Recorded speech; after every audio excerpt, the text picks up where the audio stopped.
Hello guys, welcome back. আমি আবার চলে এসেছি। এবারের ভিডিওটা আমরা রবীন্দ্র জয়ন্তীতে কি করলাম সেটাই তুলে ধরেছি, তোমরা দেখতে থাকো।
রবীন্দ্রনাথ ঠাকুরকে এবং সকল গুরুজনদের আমার প্রণাম এবং ছোট ভাই বোনদের আমার ভালোবাসা প্রদানের মাধ্যমে আমি কথা রবীন্দ্রনাথ সম্পর্কে বলতে চাই।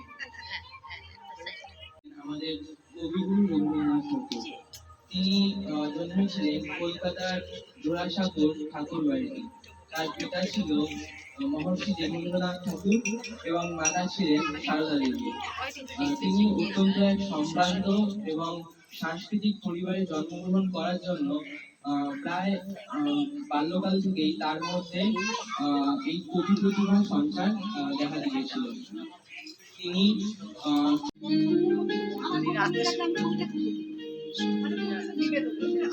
তুলতেছে না সব।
চোখে দেখা প্রাণের কথা ভোলা যায়, পুরানো সেই দিনের কথা ভুলবি কি রে? সে চোখের দেখা প্রাণের কথা সে ভোলা যায়। এভাবেই আমরা রবীন্দ্র জয়ন্তী পালন করলাম, শেষে এই গানটা করে। তো আজকের জন্য এইটুকুই, আবার পরে দেখা হচ্ছে।